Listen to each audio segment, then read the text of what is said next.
봉독합니다. 모든 사람은 결혼을 귀히 여기고 침소를 더럽히지 않게 하라. 음행하는 자들과 간음하는 자들을 하나님이 심판하시리라. 아멘. 스크린 한번 봐주세요. 네. 저 한 분 아시죠? 충성할 충자, 그 다음에 근심할 환자, 그죠? 똑같죠? 비슷하죠? 그림이. 네. 마음의, 삶의 중심이 하나면 충성스러운 삶을 살게 되지만 마음의 중심이 두 개면 뭐가 되는 거예요? 근심, 걱정스러운 삶을 살게 된다. 동양의 참 지혜로운 이렇게 거죠. 이런 짧은 단어 속에 이런 걸 담아내고 있는 것 같아요.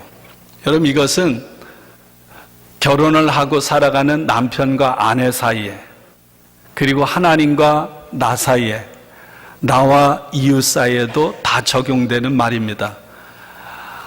하나님과 나 사이에 마음의 중심이 하나면 그것이 하나님이 원하시는 삶이죠. 그렇지 않고 중심이 두 개를 가리켜 뭐라고 하나요? 우상숭배, 영적인 간음이라고 하잖아요.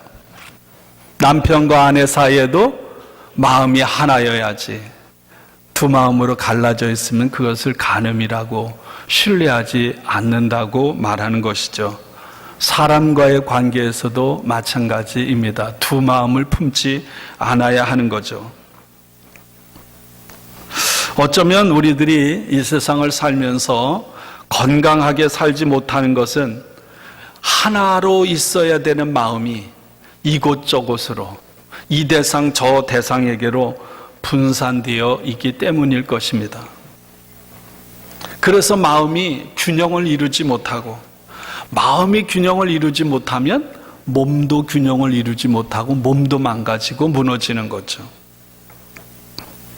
신명기 17장 17절에서 왕이 되려고 하는 자, 지도자가 되려고 하는 자는 아내를 많이 두어 그의 마음이 미혹되게 하지 말 것이라, 이렇게 말하고 있어요. 여러분, 사극을 보면 아내 외에 다른 누군가를 마음에 두고 이렇게 살아가면 그 고달프고 복잡하고 얽히는 이런 것들 보잖아요. 요즘은 그런 걸 끼워 넣어야 뭐 좀 짜릿짜릿한 드라마가 되는 것 같지만 글쎄요, 그건 정상이 아니겠죠. 히브리서 13장은 이 편지를 마무리 지으면서 그리스도인으로서 마땅히 어떻게 살아가야 하는가, 예수 그리스도의 십자가의 그 죽으심으로, 그 십자가의 희생으로 말미암아 새로운 피조물이 된 우리 그리스도인들, 새로운 공동체로 부름받은 교회가 어떻게 살아가야 하는지에 대해서 편지를 마무리 지으면서 여러 가지, 특별히 5가지를 언급하고 있는 거예요. 첫째, 둘째, 셋째, 넷째, 다섯째. 첫째가 중요하고 둘째가 조금 덜 중요한 게 아니라 편지를 마무리 지으면서 이 5가지는 그리스도인으로서 건강한 기독교 공동체를 이루는 삶에 있어서 반드시 필요한 것이다. 여러분, 우리의 삶에 뭐가 문제인가요? 기독교 복음이 문제가 되지 않잖아요. 기독교의 가르침이 문제가 아니지 않습니까? 우리가 그 가르침대로 삶을 통해 살아내지 못하는 것이 문제인 거죠. 여러분, 그리스도인으로서 우리의 삶에 예수님으로 인한 모든 면에 날마다 변화가 이루어져야 합니다. 그것이 그리스도 안에 있는 새로운 피조물인 줄로 믿습니다. 지난주에는 제가 1절부터 3절에 있는 말씀을 가지고 형제 사랑으로 드러나야 한다고 말씀했습니다. 우리 공동체 안에서는 형제 사랑으로 드러나야 하죠. 그 다음에 밖에 있는 사람들과의 관계에서는 손님 대접을 하되 환대로 드러나야 한다, 이렇게 말씀을 드렸습니다. 1절부터 3절까지 제가 3번역으로 읽어드릴게요. 계속하여 서로 사랑하십시오. 나그네 대접하기를 게을리하지 마십시오. 어떤 이들은 나그네를 대접하다가 자기도 모르는 사이에 천사들을 대접하였습니다. 감옥에 갇혀있는 사람들을 생각하되 여러분도 함께 갇혀있는 심정으로 생각하십시오.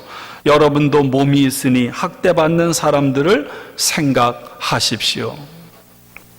계속해서 형제 사랑 안에 머물러 있어라. 공동체, 우리끼리 모인 공동체에서 또 공동체 밖에서도 형제 사랑은 계속되어야 한다는 거죠.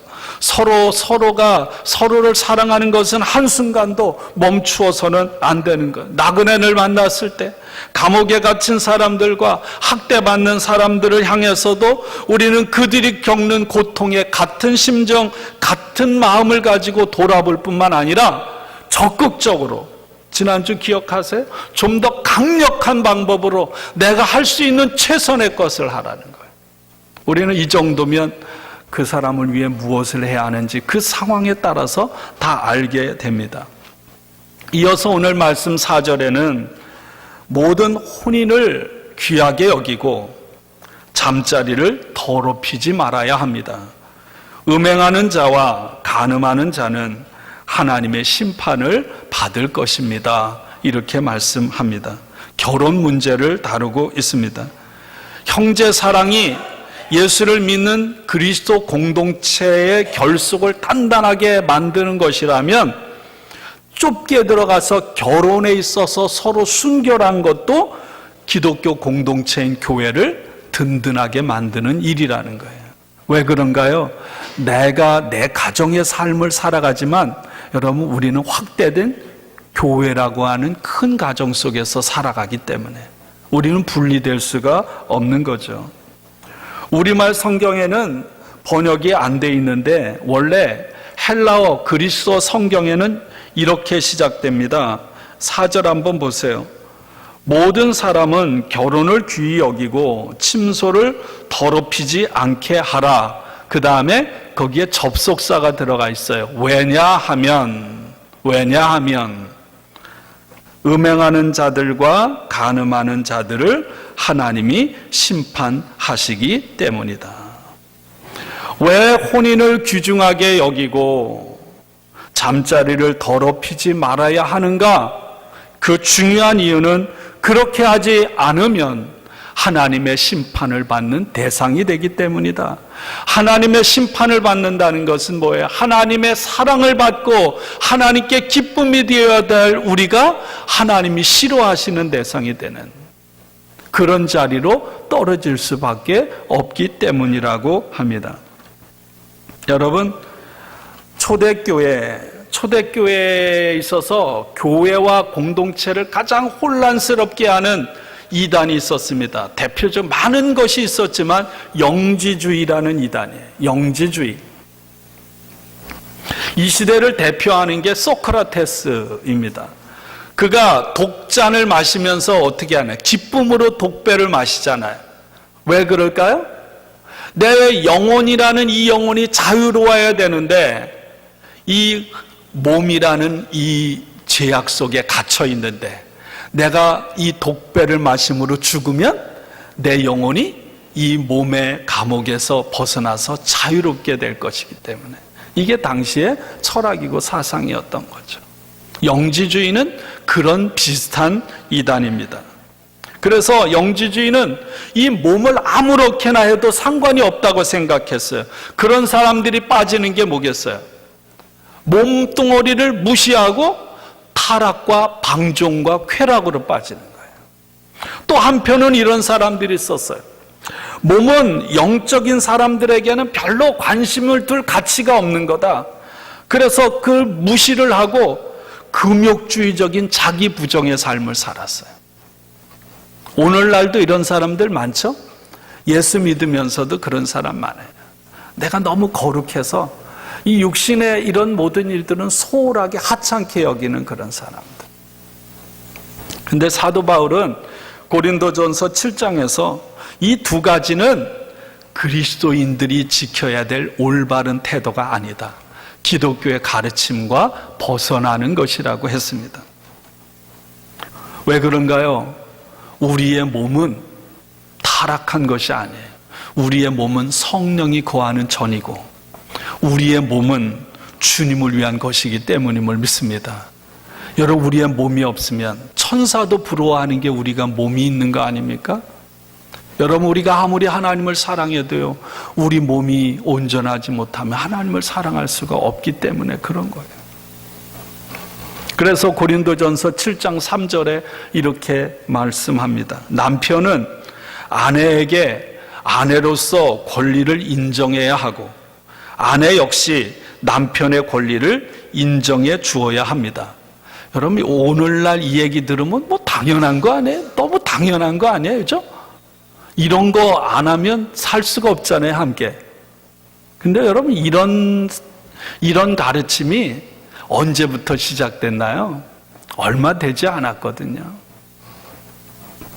금욕주의에 빠지거나 방종과 쾌락에 빠지는 것은 서로가 서로를 사랑해야 될 상대방의 권리를 빼앗아가는 것입니다. 결혼은 남자만의 일방적인 것이 아니에요. 오히려 자식을 낳아서 대를 잇는 의무라거나 아니면 남자의 쾌락과 즐거움을 위한 것이 아닙니다. 여자는 그런 수단이 아니에요. 근데 옛날부터 전통적으로 여자는 그렇게 취급이 되어 왔던 거죠. 그런 시대 속에서 사도 바울은 그 시대 사람들의 생각을 뛰어넘어서 우리 기독교가 복음이 우리 조선 땅에 들어와서도 얼마나 그런 사회를 뒤집어 놨습니까? 남편과 아내, 이 두 사람은 서로에게 중요하고 서로에게 책임이 있다는 거예요.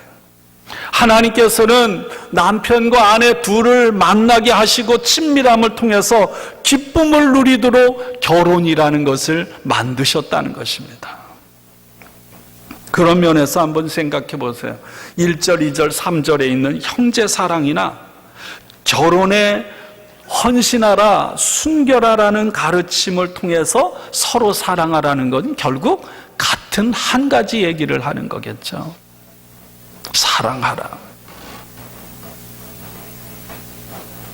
다른 사람과 다른 사람의 필요를 잘 배려하는 일에 온 마음을 쏟는 사람. 그 사람이 남편이든 아내이든 그 사람이 내 공동체에 속해서 살아가는 사람이든 바로 사랑이라는 건 뭡니까? 나 아닌 다른 누군가를 위해서 가장 좋은 것을 주기를 추구하는 것. 여러분, 이것이 사랑인 줄로 믿습니다. 이것이 하나님께서는 이 공동체 안에 우리 가운데 드러나기를, 이루어지길 원하고요. 여러분에게 허락하신 여러분의 남편과 아내 사이에 이루어지기를 원하고 여러분 가정에서 이루어지기를 원하시는 줄로 믿습니다. 저희가 얼마 전 가정사역 이런 공부를 했는데 저는 지극히 전통적인 가부장적인 남편이에요. 아마 한국 사람 대부분이 그럴 것 같아요. 친밀한 그런 부부 사이가 돼야 가장 아름답고 좋은데 친구 같은. 근데 제가 태어나서 자란 그 배경이 지극히 가부장적인 전통적인 가정. 여러분 어떤지 모르겠어요. 그런 생각을 합니다. 나는 아내에 대해서 우리 부부 사이에 있어서 헌신도가 어느 정도 될까? 좀 자신이 없어요, 사실은.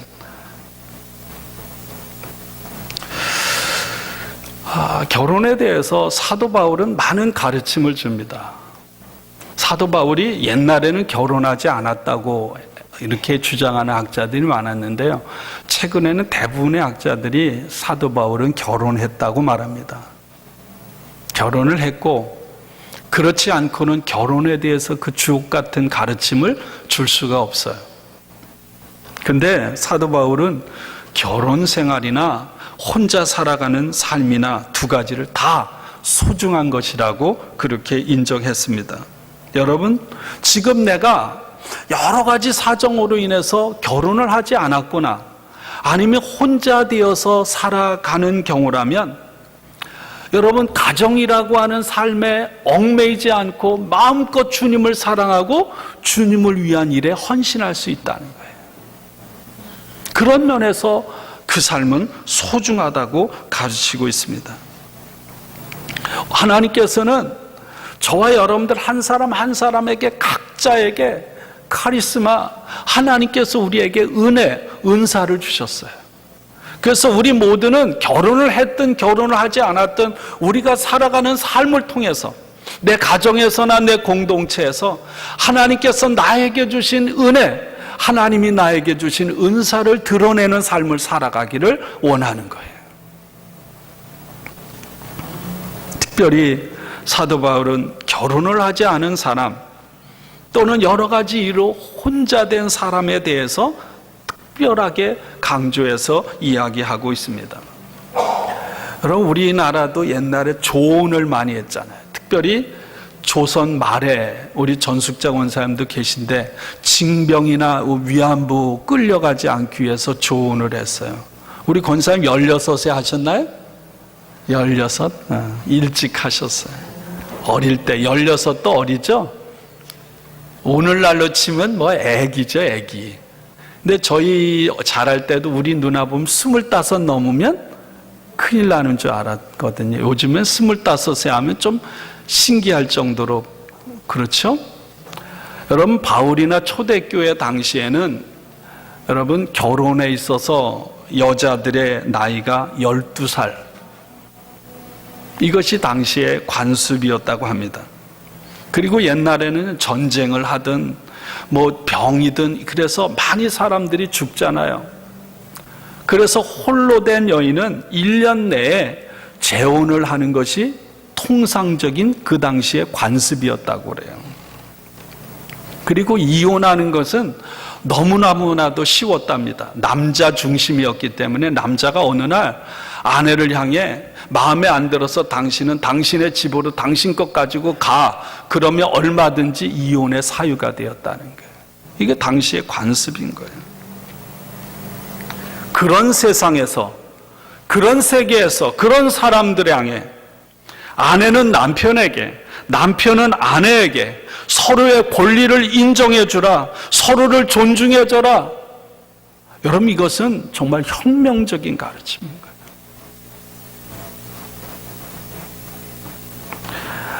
한 남자, 한 여자가 만나서 서로 결혼을 합니다.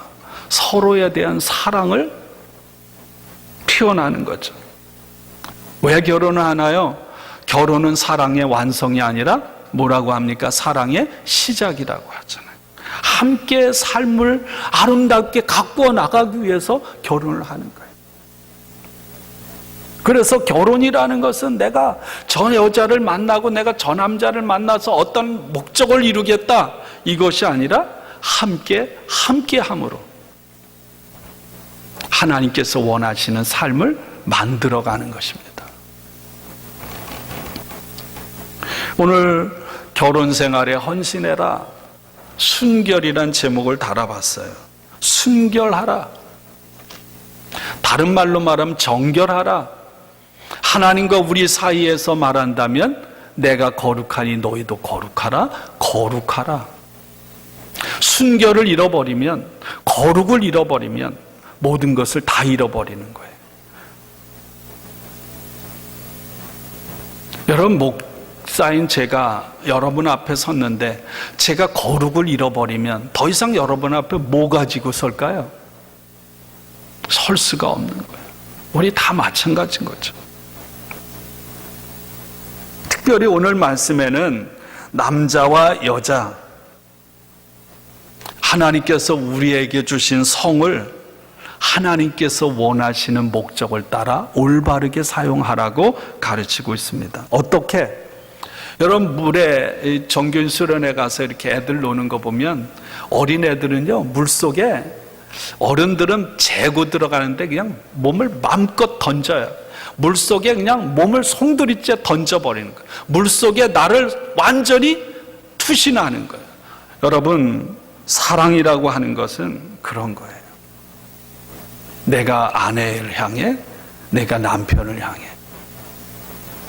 물속에 나의 온몸을 집어던지듯이 서로를 향해 완전히 투신하는 거예요. 마음에 흐트러짐이 없이 오직 한 마음으로.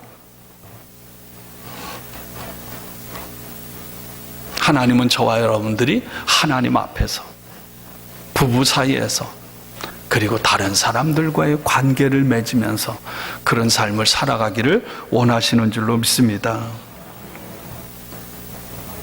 소극적으로는 한 가족을 이루는 부부가 그렇게 서로가 서로를 인격적으로 대하고 신뢰하고 살아가는 것, 내 배우자에게, 다른 사람이 아닌 먼저는 내 남편과 내 아내에게 집중적으로 다른 것들이 방해하지 못하도록 완전히 사랑하는 것. 근데 그것만이라고 볼 수가 없겠죠. 어떤 사람은 바울처럼, 바울은 결혼을 했지만 독신으로 있는 것이 좋다 그랬거든요. 어떤 사람은 결혼이라고 하는 그 개인적인 삶에 얽매이지 않고요, 자신의 삶을 완전히 바쳐서 하나님을 사랑하고 가능한 한 내가 만나는 이웃 사람들을 사랑할 수 있는 그런 삶에 자신을 헌신하는 사람들이 있어요. 어떤 사람은 가족을 위해서, 그런 사람 우리 주변에도 많잖아요. 그런 사람들은 내 가족, 내 남편, 내 아내를 사랑하고 돌보는 것을 할 수가 없어요. 그럼에도 불구하고 남편과 아내로서의 성적인 몸을 섞는 기쁨은 없습니다. 그래도 얼마든지 더 고귀한 사랑을 하면서 살아갈 수가 있는 거예요. 그래서 정결한 것, 순결하다는 것은 그런 것입니다. 내가 할 수 있다면 할 수 있는 대로 모든 사람들에게 더 온전하고 더 풍성한 사랑으로 다가가는 것. 여러분, 이것을 우리는 순결한 삶이라고 그렇게 정의할 수가 있습니다. 여러분, 우리가 살아가는데 어떤 사람들은 가정을 이루면서요, 사랑에 푹 빠져서 살아가는 사람들이 있어요. 신혼부부 보세요. 죽고 못 사는 그런 부부들이 있어. 어떤 사람은 새벽부터 저녁까지 먹고 살아가는데 정신이 없어서 부부관계 이런 건 둘째치고 그냥 정신없이 살아가요. 그러면서도 서로를 향해 변함없이 신뢰를 가지고 믿어주는 부부들도 있어요. 여러분, 가끔 텔레비전 보면 80, 90대는 어른들이 이렇게 손잡고 이렇게 불편한 다리를 이끌고 걸어가는 모습들을 봐요. 그분들은 성생활이 없어도요, 정말 다정하게 서로 의지가 돼서 함께 손잡고 행복한 노년 생활을 보내는 거예요. 여러분, 누가 더 사랑하는 것 같아요? 갓 결혼해서 뜨거운 펄펄펄펄 열정이 넘치는 그 사람들이 더 저를 사랑하는 것인가요? 그렇지 않잖아요. 모든 모습들이 다 사랑하는 거죠. 방법이 다를 뿐이고 표현이 다를 뿐입니다. 이렇게 서로가 서로를 신뢰하고 사랑하고 서로를 향해 순결할 때 오늘 말씀처럼 여러분, 그런 삶은 불건전한 음란과 방탕이라는 그런 삶을 막아주는 역할을 하는 줄로 믿습니다.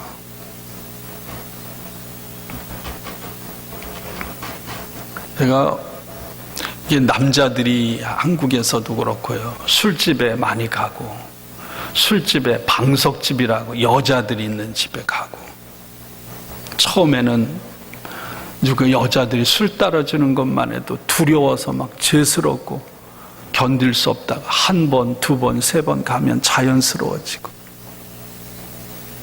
이런 것들을 여러분, 우리가 처음부터 문을 열어놓지 않아야 돼요. 순결함이 그걸 막아주는 거죠. 또 중요한 것은요, 순결함을 지켜나갈 때 우리는 다른 사람들을 내가 내 목적과 내 이익을 위해서 이용하거나 여러분 조종하려고 하지 않고 그 사람을 진심으로 있는 그대로의 모습으로 사랑할 수 있게 되는 줄로 믿습니다. 그런 가정에서 살아가는 사람들, 그런 다른 사람과 관계를 맺고 살아가는 사람들의 모습에서 우리는 평안을 볼 수 있어요. 참 기쁨, 마음 깊은 곳에서 스며 나오는 기쁨을 우리들이 만나게 됩니다. 우리는 부부라고 하는 관계, 가족이라는 관계를 뛰어넘어서 이 공동체 안에서 서로가 서로를 신뢰함으로 이런 깊은 사랑에 얼마든지 빠졌습니다. 때로는 우리가 서로에 대해서 완벽하게 알지 못하면서도 그 사람이 슬플 때, 그 사람이 기쁠 때 함께 만나서 마음을 열고 삶의 깊은 비밀까지도 나누는 그런 삶을 살아가게 되는 줄로 믿습니다. 여러분, 교회라고 하는 게 뭐예요? 가정이라고 하는 작은 공동체가 확대된 곳을 우리는 교회라고 말하죠. 그런 면에서 우리는 예수님의 말씀처럼 그리스도 안에서 한 형제요, 한 가족, 형제 자매인 줄로 믿습니다. 교회 와서 일주일 동안 삶의 자리에 흩어졌던 우리 서로 환한 웃음을 가지고 서로 반길 수 있어요. 서로 손을 마주 잡고 서로 눈동자를 바라보고 눈빛을 주고받습니다. 어떤 사람은 너무나 반가워서 꼭 사랑으로 따뜻하게 안아주기도 합니다. 여러분, 오늘 우리가 내가 어떤 인류의 거대한 사명을 가지고 오늘 내가 교회 가서 누군가를 사랑해야 되겠다, 이래서 나온 사람 없을 거예요. 우리 모두는 다 사랑이 필요해요. 누군가로부터 우리는 사랑받기 위해 이 자리에 와 있는 거예요. 먼저는 하나님의 우리를 향한 끊을 수 없는 폭포수 같은 사랑을 힘입기 위해 이 자리에 나왔고요, 우리가 함께 내 옆에 있는 그 누군가를 통해서 사랑을 받기 위해 오늘 하나님 전에 나와서 예배 드리는 줄로 믿습니다. 우리는 또한 이 자리에서 하나님께서 우리로 하여금 누군가를 향해 아낌없이 주기를 원하고, 아낌없이 주기를 원하고, 또 내 옆에 있는 누군가가 은혜로 감사하게 나를 향해 아낌없는 사랑을 줄 때 우리는 튕기지 않고 기쁨으로 그것을 받아 누릴 때 여러분, 공동체 안에 사랑이 풍성해지는 거 아닙니까?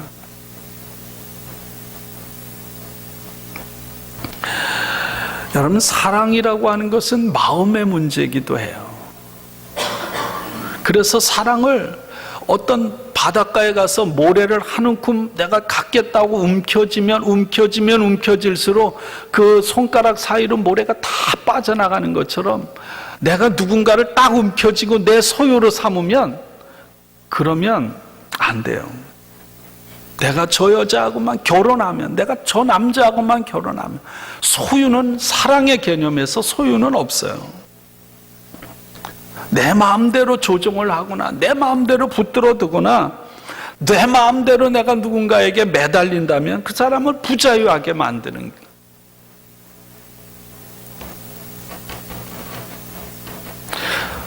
서로가 서로를 신뢰하고 사랑하고 우리의 삶에 순결함이 없이 어떻게 참된 사랑을 다른 사람에게 줄 수 있겠습니까? 여러분, 예수님은 결혼하지 않고 사셨어요.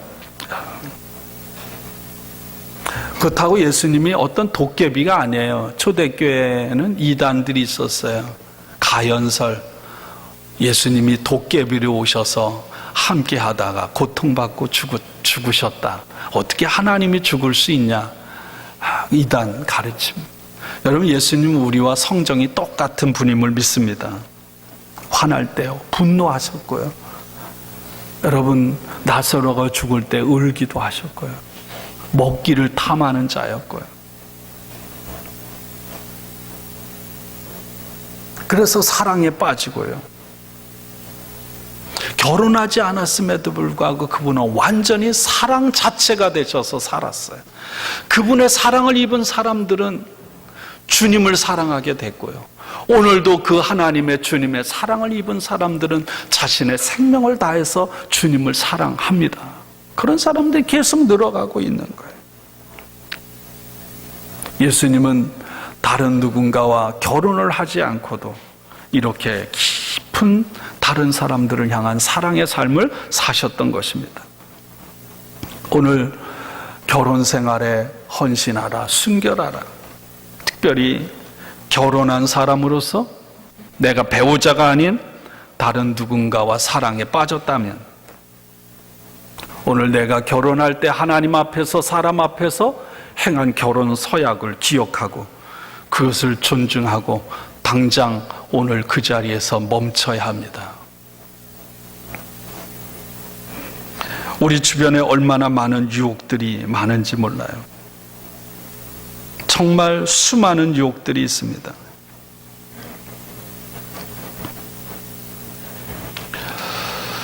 여러분, 어떤 사람은 그런 사람들도 있어요. 우리 속에 기쁜 소식을 내가 달려가서 함께 나누고 싶은데 나눌 수 없는 사람이 있어요. 내가 마음이 아프고 울고 싶은데 누군가의 어깨에 기대서 한없이 울고 싶은데 그런 사람이 없는 사람이 있어요.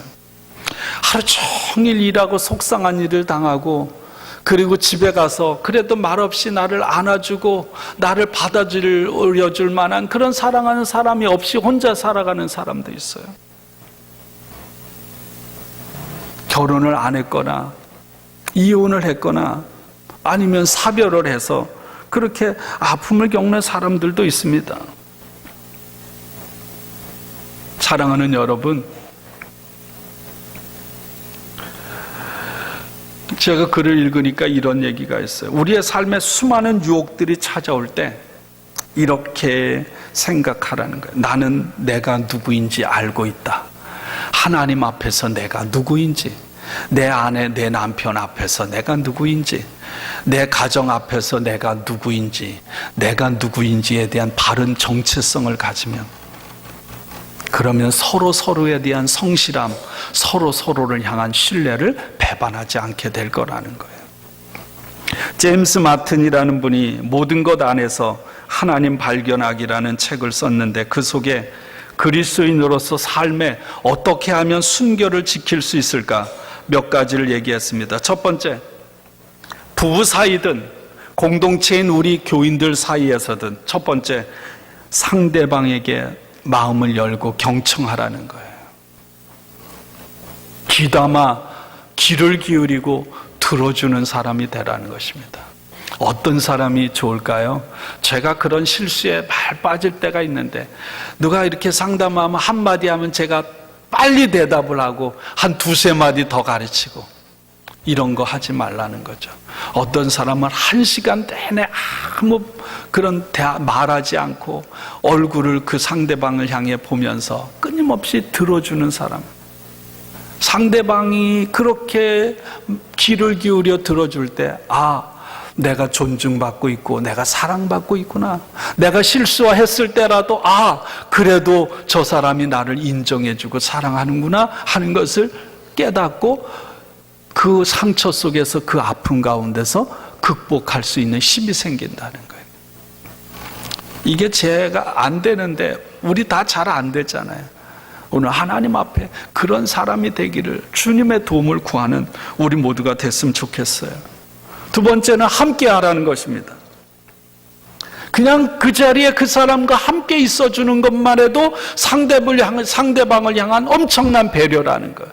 여러분, 병원에 가서 우리 이승권 사님가 아무것도 할 게 없어요. 우리 교인들 중에 아픔 가운데 있는 분들이 있는데 제가 딱 기도하면 좀 싹 나아지면 얼마나 좋아요. 제가 매일 기도하는 거예요. 하나님께 간구하는 거예요. 좀 신유의 은사를 주셔서. 근데 기도한다고 안 낫잖아요. 그래도 여러분, 우리는 그 아픔을 겪는 사람과 함께 해줄 수 있는 거죠. 항상 우리는 함께 해줄 수가 있어요. 누군가가 힘든 시간을 보낼 때 별로 내가 해줄 수 있는 게 없어요. 그럼에도 불구하고 우리는 그 사람들과 함께 있을 수는 있는 거예요.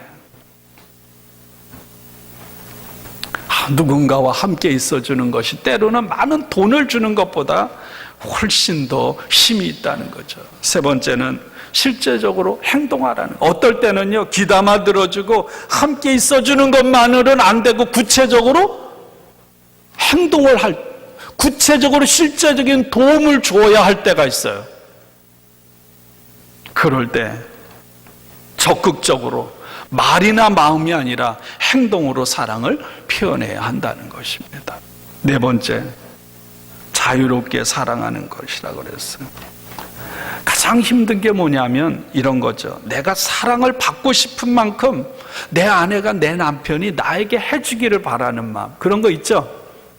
주로 그것 때문에 싸우지 않아요? 안 싸우나요?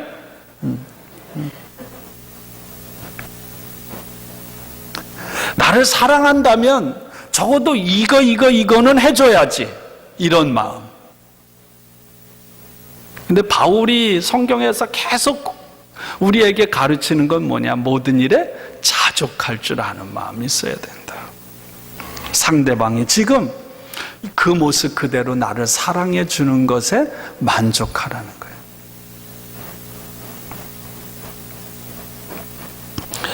내가 내 남편에게, 내 아내에게 내가 함께 살아가는 사람이 이렇게 해줬으면 하는 바람이 있는데, 때로는 그 사람이 몰라서도 못 해주지만 그 사람이 그렇게 해줄 만한 능력이 없기 때문에 못하는 경우도 많다는 거죠.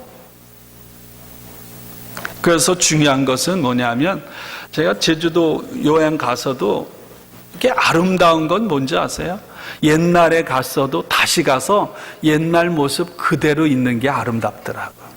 자꾸 아름답게 한다고 시멘트 깔고 돌을 쌓고 멋있는 것 같고 편리한 것 같은데 아름다움이 없어져요. 자연은 있는 모습 그대로 두는 게 가장 아름다워요. 사람과의 관계도 마찬가지. 있는 모습 그대로를 품어주고 받아들이라는 것이죠. 그 다음 다섯 번째, 용서하라는 것입니다. 부부 사이에 있어서, 서로 교인들 사이에 있어서 완벽하지 않잖아요. 완벽한 사람 없습니다. 가장 사랑해야 될 사람이 상처를 줍니다. 어떨 때는요, 모진 말을 할 때가 있어요. 우리 아프리카 사람들은 사랑할 수 있어요.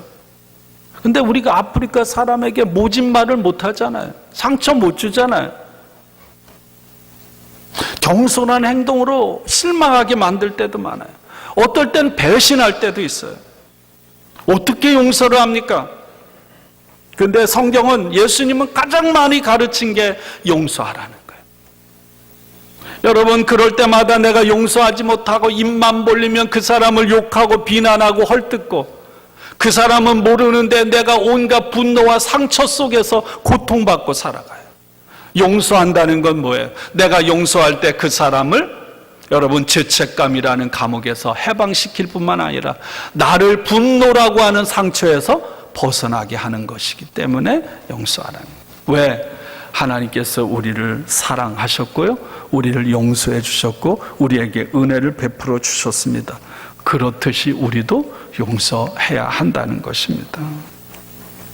용서할 때 참된 치유가, 회복이 일어나는 거죠. 마지막으로 가장 중요한 거겠죠. 기도하라는 것입니다. 내가 사랑하는 사람들을 내 힘으로 할 수 없으니 하나님께서 도와주시기를 부탁하는 거예요. 하나님께서 그 사람 곁에 항상 함께 있어 주기를. 무엇보다도 그 사람이 하나님의 마음을 갖고 하나님이 보시는 눈으로 바라보고 살아가도록, 또 나 자신 또한 하나님의 마음을 가지고 내가 하나님의 마음과 하나님의 눈으로 다른 사람들을 바라볼 수 있게 해달라고 날마다 기도하는 거예요. 힘든 사람이 있습니다. 그 교회 안에, 가정 안에. 또 지금은 안 그런데 사랑하기가 힘들어질 때가 불현듯 찾아와요. 그럴 때 하나님을 생각하라는 거예요. 예수님을 생각하라는 거예요. 그리고 하나님께 기도하라는 것입니다. 사랑하는 여러분, 말씀을 마칩니다. 교회 공동체 안에서, 그리고 가정 안에서 혼인은 거룩한 것입니다. 부부가 함께 하는 잠자리에 우리 모두는 누구든지 흠이 없도록 해야 합니다. 하나님은 이 거룩함, 순결함을 지키지 아니하는 음란하고 방탕한 사람들을 심판하신다고 했습니다.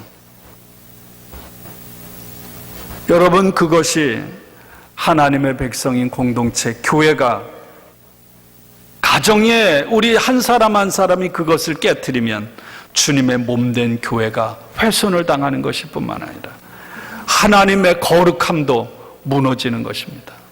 세상 가운데서도 하나님의 영광을 가르는 일이 될 것입니다. 사랑하는 여러분, 주님 앞에 서는 그날까지 완벽하지 않아도 결혼 생활에 헌신하시기 바랍니다. 서로 사랑하기를 바랍니다. 비록 부부가 아니어도 그리스도 안에서 한 공동체를 이루는 성도 여러분, 거룩하시기 바랍니다. 그러므로 우리의 삶이 날마다 더 성숙하고 아름답고 풍성해지기를 주님의 이름으로 축복합니다.